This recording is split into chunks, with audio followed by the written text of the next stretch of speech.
دربار دمشق میں جو جناب زینب نے کلام فرمایا نا، انسان ٹوٹ جاتا ہے، لیکن انسان حق پہ ہو کہ اگر گلا بھی کٹا لینا تو اس کا مزاج طاقتور رہتا ہے، روح طاقتور رہتی ہے،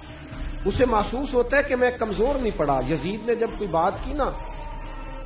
دمشق کے دربار میں، تو حضرت زینب پیچھے بیٹھی تھی پردے کے لوگوں کے درمیان، اس نے جب کوئی بات کی تو جناب زینب وہاں سے اٹھ کے، ہماری خواتین ہر بات پہ روتی ہیں، دکھ ہیں کہ ختم ہی نہیں ہوتے، جناب زینب پیچھے سے اٹھی پردے کے پیچھے سے، اور جب اپنی گرجدار آواز میں انہوں نے گفتگو شروع کی تو وہاں ایک نابینا بزرگ بیٹھے تھے جو مولا علی شیر خدا کی بارگاہ میں حاضری دیا کرتے تھے۔ جب سیدہ زینب نے خطبہ شروع کیا نا تو وہ بزرگ چونک گئے، اور وہ نابینا تھے تو ساتھ والے آدمی کا گھٹنا ہلا کے کہنے لگے، علی آ گئے دربار میں، علی کی آواز ہے، علی بول رہے ہیں دربار دمشق میں۔ وہ زینب کا خطاب ممبر پہ علی بول رہے ہو جیسے۔